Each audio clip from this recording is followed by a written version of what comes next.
Alors, aujourd'hui, la question, c'est le bouddhisme. Une religion sans Dieu ou un athéisme dévot? Point d'interrogation. Et je dirais en effet que la réponse est tous les deux. J'ai quelques citations que je vais... Tout le monde a eu ce texte? Ce sont les traductions que Martine, ma femme, a fait des traductions en anglais des textes canoniques Pali. Je ne sais pas s'ils sont traduits ailleurs en français, ça m'étonnerait un peu, parce que ce sont des textes un peu obscurs, peut-être. Alors, est-ce que le bouddhisme est une religion sans Dieu? On pourrait pousser cette question un peu plus loin. Est-ce que le bouddhisme, c'est une religion? Et ça, c'est une question qui se pose beaucoup de gens, souvent à moi. Est-ce que le bouddhisme est une religion, une philosophie, un système d'éthique, une psychologie? Mais dans un sens, je trouve que cette question, c'est un peu trompeuse. Parce que le bouddhisme, c'est certainement un phénomène humain très, très complexe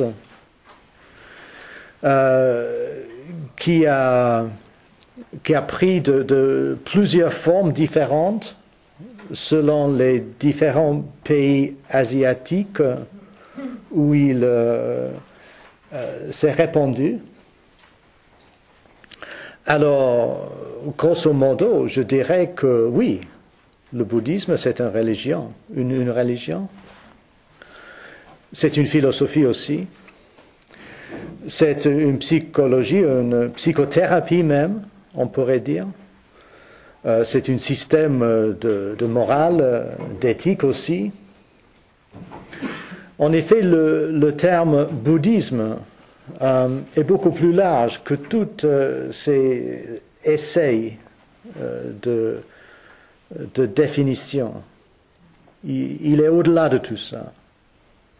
Mais ça pose encore une question. Mais qu'est-ce que c'est donc le bouddhisme? En effet, je crois que ça, ce n'est pas une question pour laquelle il existe une réponse nette, franchement. Et je n'essaye pas d'en donner. Pour beaucoup de gens, surtout en Occident, c'est beaucoup moins le cas en Asie, d'être un croyant, une croyante, veut dire qu'on croit en quelque chose, soit Dieu, soit quelque chose, si on n'aime pas le mot Dieu, on dirait une conscience universelle, ou on trouve d'autres façons de dire qu'est-ce qu'on, dans les anciens temps, aurait reconnu en tant que Dieu. Mais le bouddhisme est un peu différent de toutes les autres religions parce que le concept de Dieu, je ne dirais pas ça n'existe pas, mais à la base, il n'y a pas de concept de Dieu. On peut dire que le mot Dieu, il n'y a pas un terme, un mot, un terme dans tous les suttas, tous les discours dans le canon Pali, qu'on peut traduire en anglais comme God. Il n'y a pas un mot dans tous les textes de base du bouddhisme qui est l'équivalent dans notre discours de God, de Dieu. Ça, c'est clair.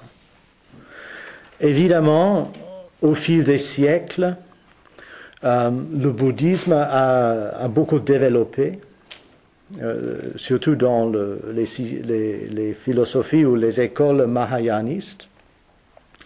Et on trouvera dans certains textes mahayanistes certainement des idées qui sont assez proches de certaines compréhensions de ce qu'on veut dire par Dieu. Dès qu'on introduit le concept d'une vérité ultime ou absolue, on est assez proche déjà à un concept de Dieu. Une réalité qui est au-delà de nos expériences de tous les jours, une réalité qui est effectivement permanente, qui soutient dans un sens le monde phénoménal.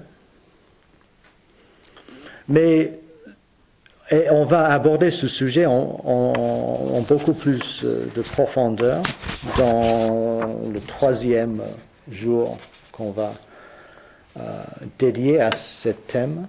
Alors je ne veux pas je le mentionne maintenant, mais je ne vais pas aller plus loin. À part de dire que dans les textes de base, le Bouddha n'utilise jamais cette distinction entre une vérité ultime et une vérité relative ou conventionnelle. Même dans l'école Theravada, qui est l'école bouddhique qui est basée sur les textes les plus anciens, ils ont introduit eux aussi cette distinction entre vérité ultime et vérité relative. Mais ça n'existe pas dans les textes de base. Et pour moi, ça c'est un point très très important. J'ai l'impression en effet qu'il y a un besoin humain pour quelque chose que dans l'Occident on s'appelle Dieu, quelque chose qui est au-delà des choses de tous les jours. Une réalité qui nous donne une sorte de base pour notre sens moral, pour même une base de notre sens de la vérité. Un peu comme dans Platon, on a des idées transcendantes qui n'existent que dans l'esprit de Dieu. Et ce monde, c'est une sorte de reflet inexact et un peu corrompu de ces idées pures. Mais malgré que beaucoup de bouddhistes ont aussi développé les façons de penser qui sont un peu pareilles, quand on revient au Bouddha même, on trouve quelque chose de très très différent. Pour moi, le bouddhisme, c'est une religion parce que c'est une façon pour nous réconcilier avec le fait de notre naissance et le fait final de notre mort. Et je proposerai cette définition pour la religion.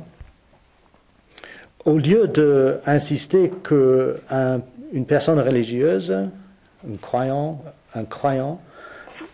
doit absolument avoir une sorte d'idée d'une réalité transcendantale.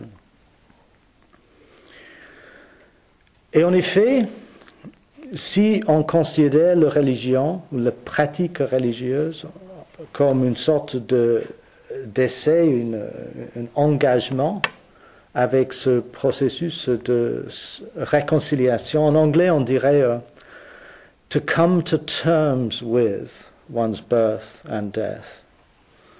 To come to terms with. Ça veut dire, je crois que ça c'est une expérience humaine assez fondamentale. À un moment donné dans la vie, on se demande pourquoi suis-je là? Pourquoi étais-je né? Pourquoi dois-je mourir? les soi-disant les grandes questions de la vie et de la mort. Et quelqu'un qui s'occupe, on peut dire ça, de ces questions, qui s'adresse à ces questions avec sincérité, avec un certain, je ne voudrais pas dire obsession, mais qui prend ces questions pour très très sérieux, ça c'est le début, même la fondation d'une vie religieuse. Je ne trouve pas un autre terme en anglais ni dans les autres langues pour cette sorte d'engagement. C'est pas une philosophique, c'est pas psychologique, c'est pas simplement une question d'éthique non plus. C'est un engagement existentiel qui se concerne avec le fait d'être ici et là, au lieu de ne pas être ici. C'est dans ce sens-là. Évidemment, on trouve parmi les philosophes occidentaux, comme Leibniz et Heidegger et des autres, et ça remonte peut-être même à Platon, cette idée d'être étonné par le fait de notre existence. Et dans ce sens-là, je crois que ça donne, it gives rise to, ça survient, ça fait, ça donne naissance à une pensée que j'appellerais religieuse, qui concerne l'être humain dans sa totalité, pas dans sa pensée, ni dans son psyché, ni dans ses morales, mais dans sa totalité. Et je crois que ça c'est je trouve dans le bouddhisme surtout la légende qu'on connaît tout du Bouddha, de ce jeune homme, une sorte de prince, mais strictement dit, il n'était pas un prince, mais ce jeune homme qui était élevé dans des circonstances assez confortables, qui se dit un jour, mais qu'est-ce qu'il y a à l'extérieur de cette vie confortable? Normalement, on parle d'un palais, qu'il était élevé dans un palais, et il était entouré par toutes les choses désirables du monde, mais un jour, il voulait voir qu'est-ce qu'il y avait à l'extérieur des murs qui s'enferment.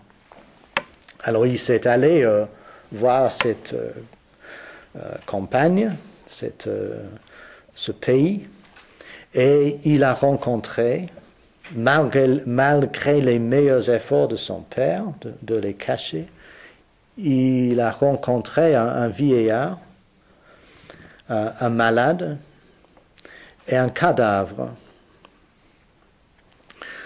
Je ne crois pas littéralement dans cette histoire, c'est trop mythique. Mais je crois que le point central est vrai pour toutes entre nous. Surtout si on vit dans une société telle que la nôtre. Nous sommes très privilégiés.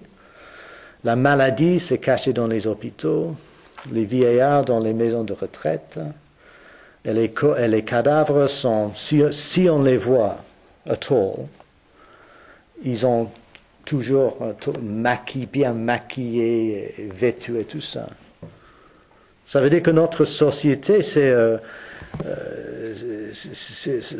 essaye de cacher ces aspects de la vie.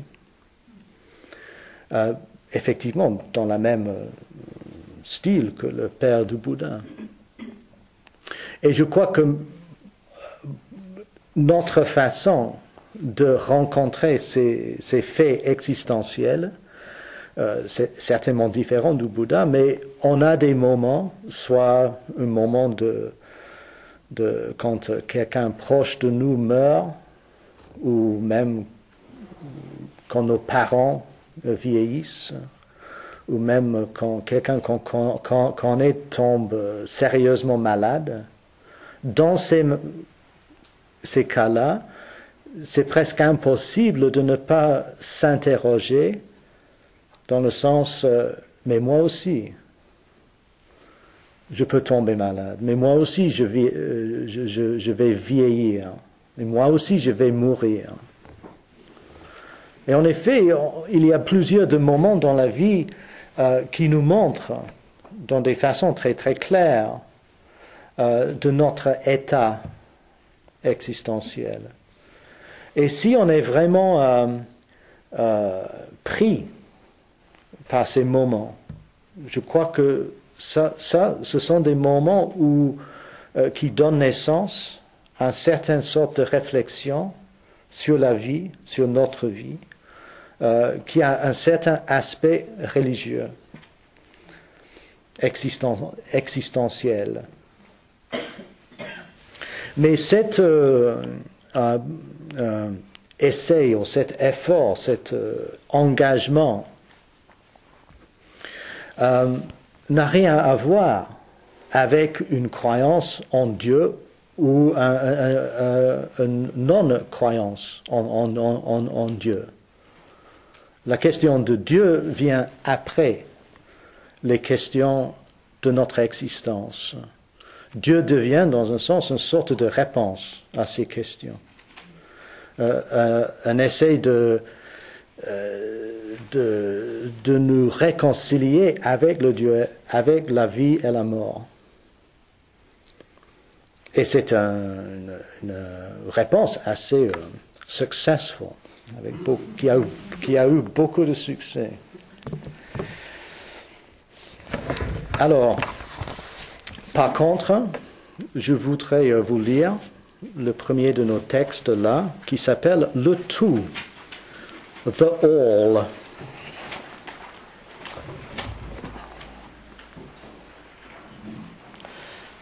En effet, c'est un texte que j'ai découvert assez récemment. C'est caché dans le Samyutta Nikaya, qui n'est pas traduit en français. C'est, comme vous voyez avec la pagination, c'est page 1140. Ça veut dire qu'il y a beaucoup de pages dans ce texte. Et ça, c'est en effet, il y a 5 parties. Ça, c'est dans le 4e volume de Samyutta Nikaya. Ça veut dire les textes qui sont... Samyutta veut dire liés. Et ce sont des textes du Bouddha qui sont liés par des thèmes. C'est pas très important, mais ça, c'est le contexte. Alors, il y a un petit sutta, un petit discours là-dedans, qui s'appelle « Le tout ». Everything, the all. Bhikkhu, dit le Bouddha, je vais vous enseigner le tout. Écoutez-moi. Eh bien, Bhikkhu, qu'est le tout? What is the all? Les yeux et les formes visuelles, les oreilles et les sons, le nez et les odeurs, la langue et les saveurs, le corps et les sensations tactiles, l'esprit et les idées. C'est ce qui est appelé le tout. Si qui que soit Bhikkhu disait, ayant rejeté ce tout, je vais faire connaître un autre tout, ceci serait une vantardise absurde de sa part. Si on le questionnait et il ne serait pas capable de répondre, et alors il rencontrerait des difficultés. Pourquoi? Parce que bhikkhu, ce tout, le tout que cette personne veut faire connaître, ce tout ne serait pas à sa portée. It's not in his reach. It's not in his domain.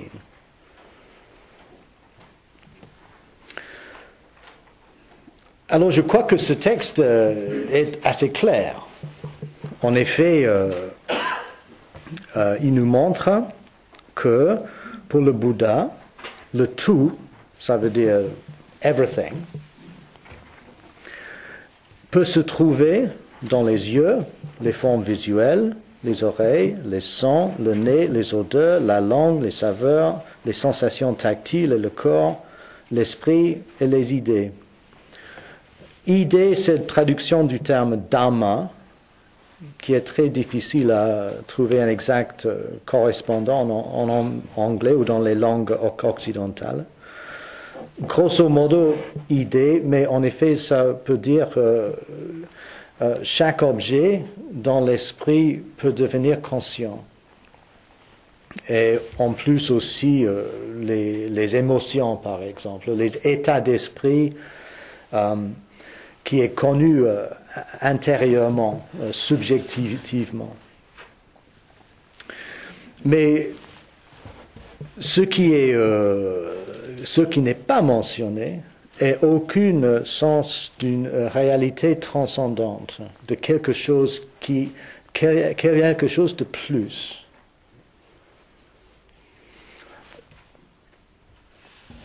Ce texte, je trouve, c'est assez, c'est un certain saveur contemporain.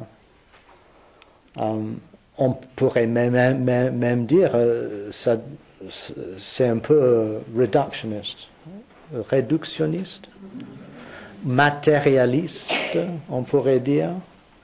Mais ce qu'il faut se souvenir toujours dans le bouddhisme, surtout dans les textes de base comme ça, c'est que pour le Bouddha, ce qui est important n'est pas d'avoir une description adéquate ou correcte ou juste pour ce qu'on appelle la réalité.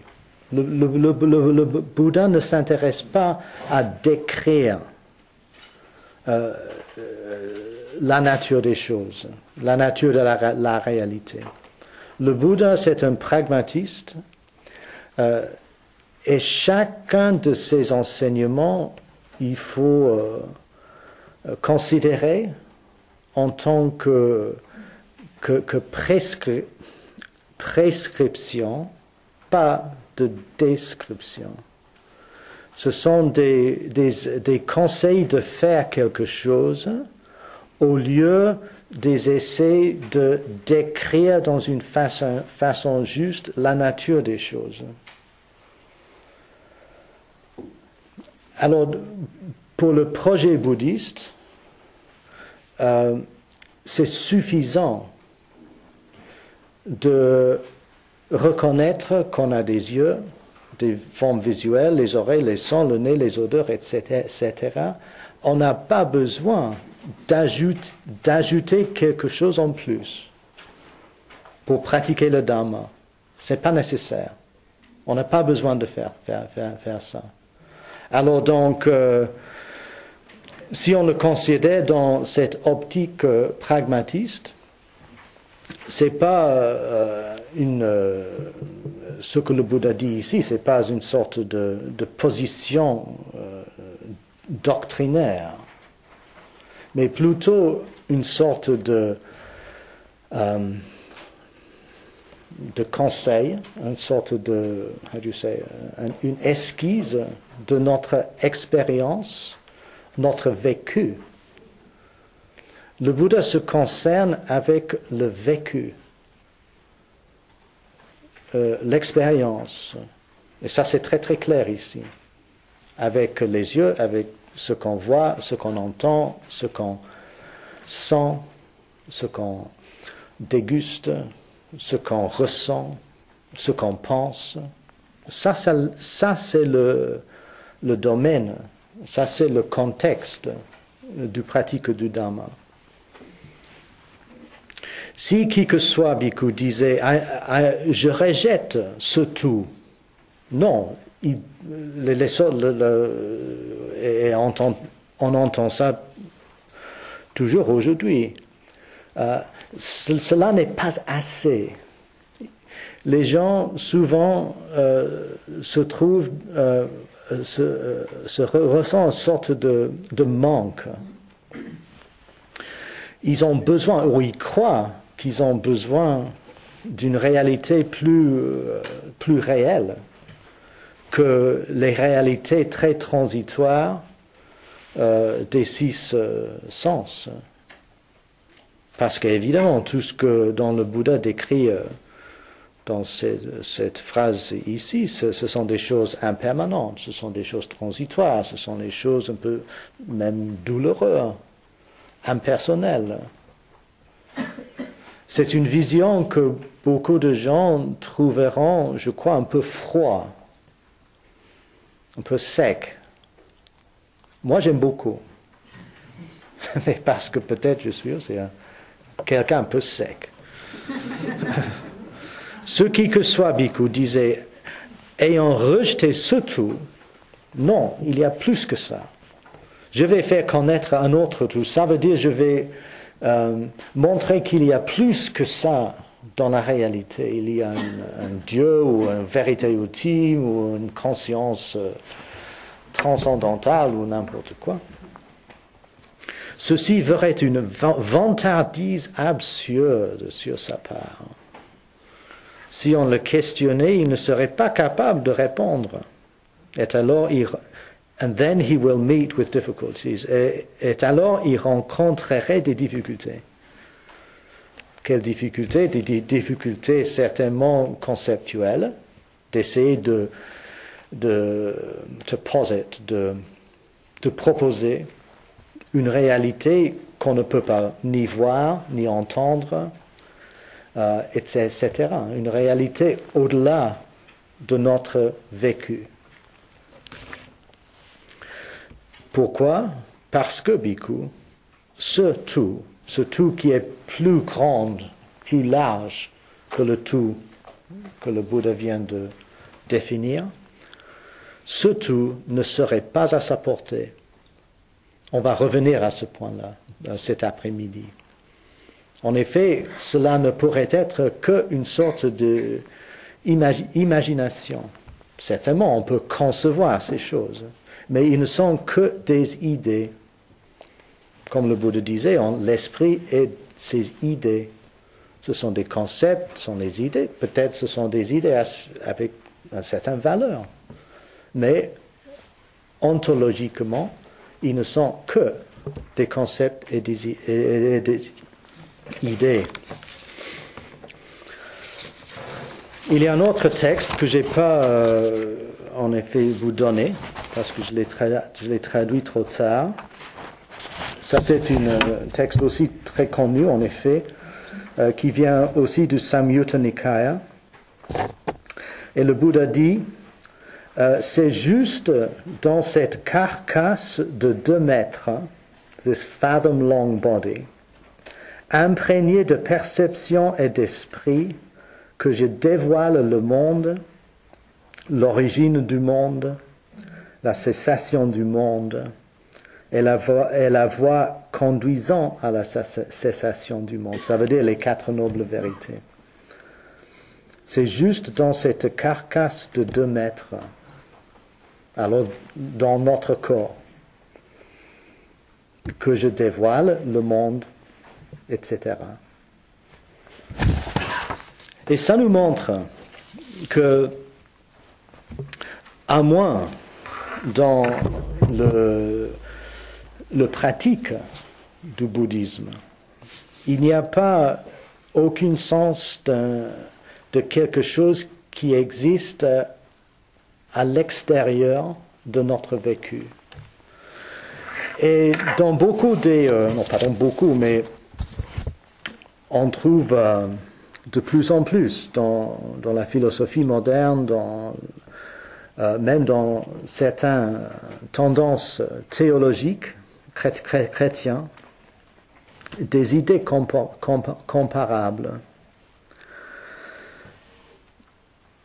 Et même dans les sciences naturelles.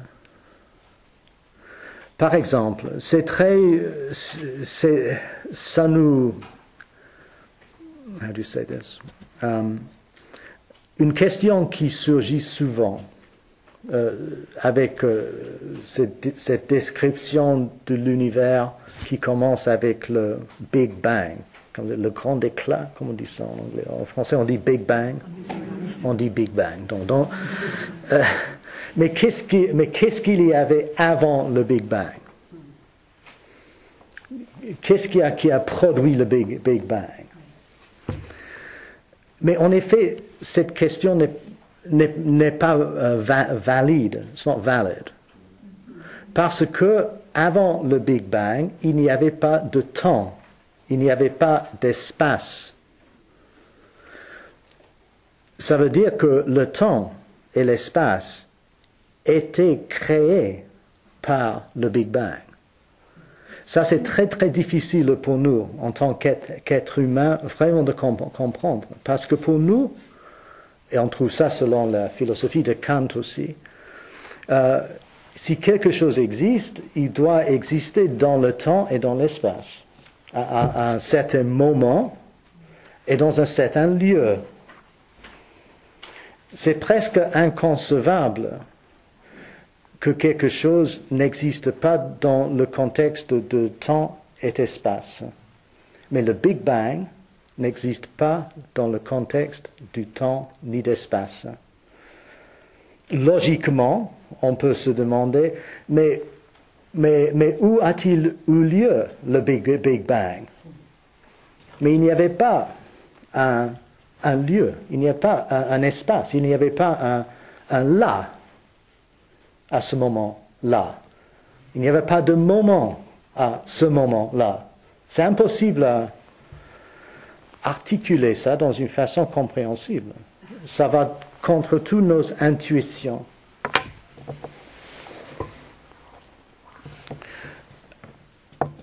Alors, on est souvent donc tricked by language, comment on dit ça? On est truché, piégé par le langage, piégé par les concepts. Même quand l'univers existe, ça n'a aucun sens de se demander, mais qu'est-ce qu'il y a à l'extérieur de l'univers? Il n'y a pas d'extérieur. Le concept d'extérieur, intérieur, avant, après, ici, là, ce sont des conditions qui étaient créées par le Big Bang. Le Big Bang n'a pas eu lieu dans ce contexte. Il a donné naissance à ce contexte. Et nous sommes, en tant que produits de cette Big Bang, nous sommes aussi limités par ces conditions. Et je crois que pour beaucoup de gens qui sont croyants, qui croient en Dieu, ils croient en effet dans quelque chose qui existe extérieurement de cet univers, qui a donné naissance à cet univers. Curieusement, le même argument est utilisé par saint Augustin dans ses Confessions pour répondre à la question « Qui a créé Dieu ?» Et Augustin dit exactement la même chose. Il dit qu'avant Dieu, il n'y avait pas de temps.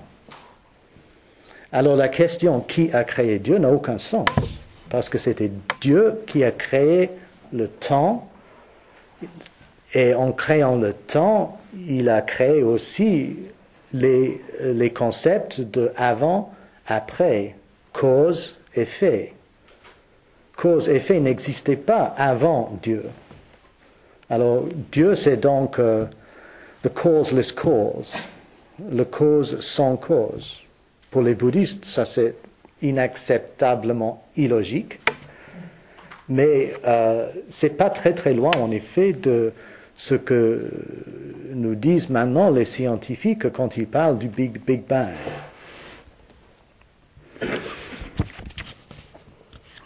Mais, malgré tous ces textes, bon, c'est certainement les deux textes que je viens de lire,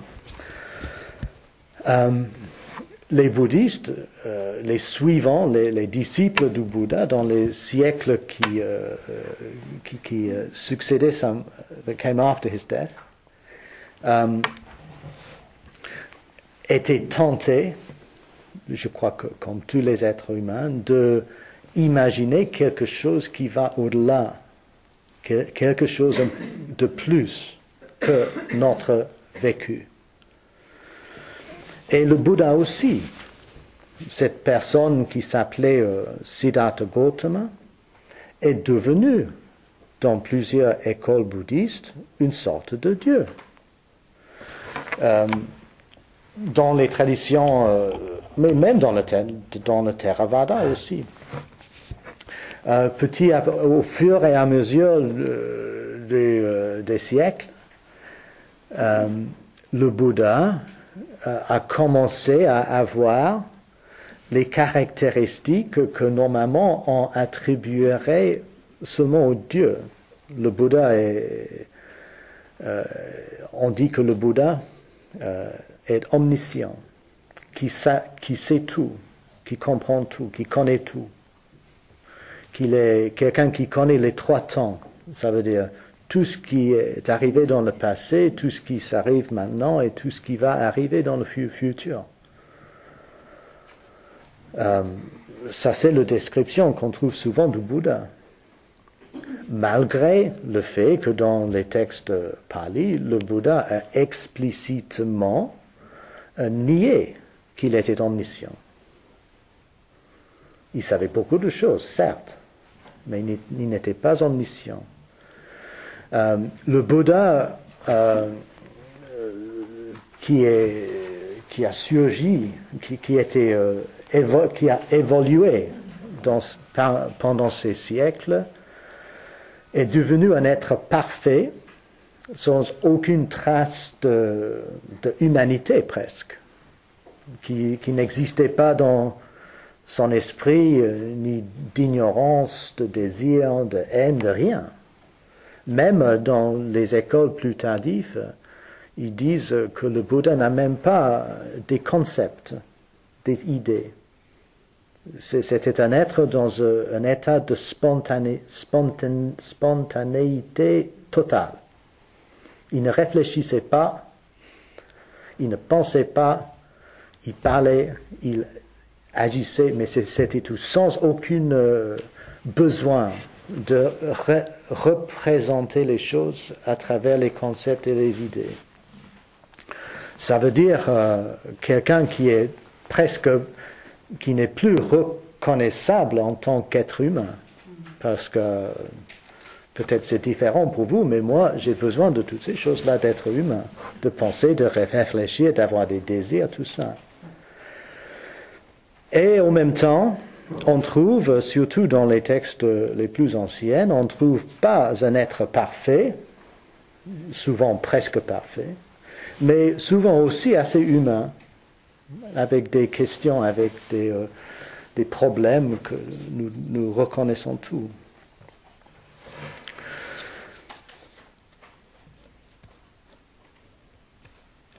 Et finalement, par exemple dans l'école Huayan, qui était une école philosophique bouddhiste chinoise, on trouve que le Bouddha est devenu le Dharmakaya, le corps du Dharma qui soutient le monde, qui donne naissance au monde. Ça veut dire qu'à cette étape finale, dans la pensée bouddhiste, le Bouddha est presque littéralement devenu Dieu. Ça, c'est assez rare de dire que le Bouddha, dans le Dharmakaya, a créé le monde. Mais on a des écoles en Chine et dans faire le Loin-Orient qui dérange ça.